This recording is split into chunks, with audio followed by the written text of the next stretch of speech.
Kadapa Telugu Desam party MLA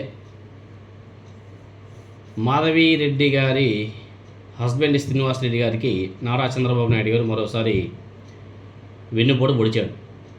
ఆయనకు Rajya Sabha seat ఇస్తాను అని చెప్పి ఆయన్ని మోసం చేశాడు చంద్రబాబు నాయుడు గారు. అదేవిధంగా ఆయనకి తెలుగుదేశం పార్టీ జిల్లా అధ్యక్ష పదవిని కూడా పీకేశాడు.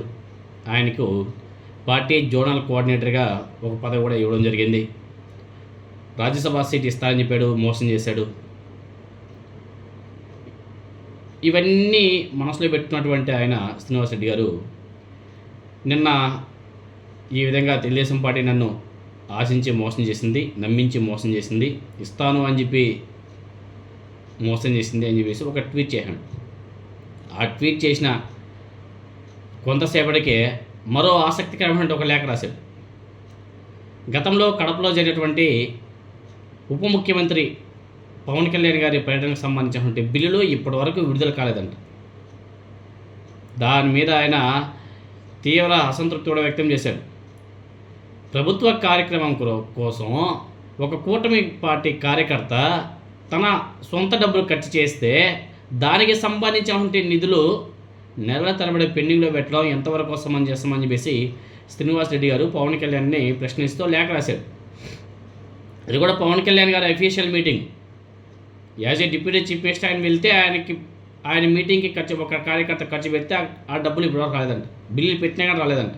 చాలా దారుణం. ఆ లేఖలో కొన్ని వివరాలు మెన్షన్ చేశాడు. కడప మున్సిపల్ కార్పొరేషన్ పాఠశాలలో నిర్వహించినటువంటి పేరెంట్ టీచర్ మీటింగ్ కార్యక్రమానికి పవన్ కళ్యాణ్ ముఖ్య అతిథిగా హాజరయ్యాడు. ఈ పర్యటనకు సంబంధించిన అవసరమైన ఏర్పాట్లను తెలుగుదేశం పార్టీ క్లస్టర్ ఇన్ఛార్జ్ చిట్టా శివారెడ్డి తన సొంత నిధులతో పూర్తి చేశాడు.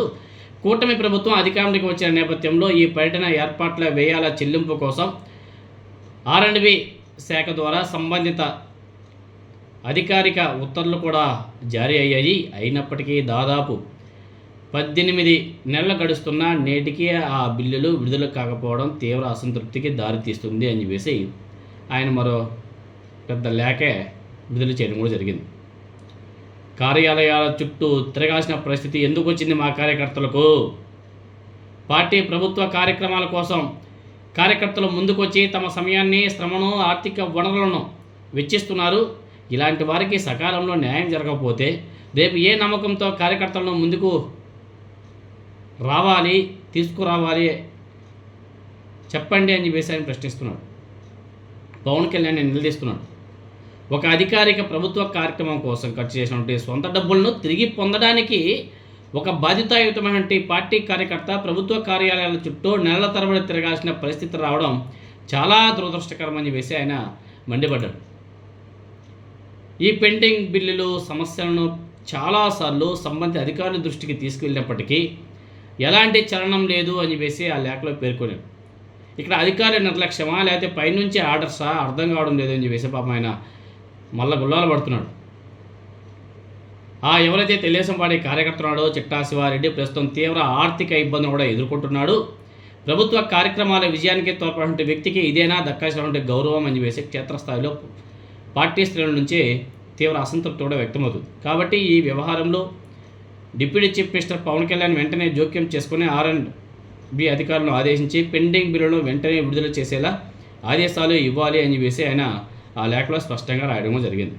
ఇలా ఉంది పాపం ఆయన పరిస్థితి. ఆయన ఎప్పుడు రాసిన లేక ఆయనకు రాజ్యసభ సీట్ ఎప్పుడైతే నారా చంద్రబాబు నాయుడు గారు కేటాయించలేదో ఆ కడుపు మంటతోనే ఫటాఫట్ అన్ని ట్వీట్లు కూడా వేసుకుంటూ వచ్చేస్తున్నాడు. దాంట్లో భాగంగానే ఈ R&B సంబంధించినటువంటి బిల్లులు కూడా డబ్బులు కూడా రాలేదని చెప్పేసి పనిగా ఆవేశం, కోపంలో కోపం వేసేస్తే పడుంటాయని చెప్పేసి వేసేసాడు. ఎంత పెద్ద కష్టం వచ్చిందో పాపం. జిల్లా అధ్యక్ష పదవిని పీకేశారు, మళ్ళీ ఏదో కోఆర్డినేటర్ పదవి ఇచ్చారు, రాజ్యసభ సీట్ ఇస్తానని చెప్పారు, అది కూడా ఇవ్వకుండా చేశారు. లాస్ట్కి కార్యకర్తలకే రావాల్సినటువంటి డబ్బుల్ని కూటమి ప్రభుత్వం, వీళ్ళ ప్రభుత్వమే రిలీజ్ కూడా చేయకుండా ఆ కార్యకర్తలను చాలా ఇబ్బందులకు గురి చేస్తుంది. ఇలా చెప్పుకుంటూ పోతే బోల్డన్ని పాపం చాలా ఆవేదనతో, బాధతో ఆ శ్రీనివాసరెడ్డి గారు ఉన్నారు. మరి ముందు ఆయన ఇంకా ఏ విధంగా స్పందిస్తాడనేది చూడాలి.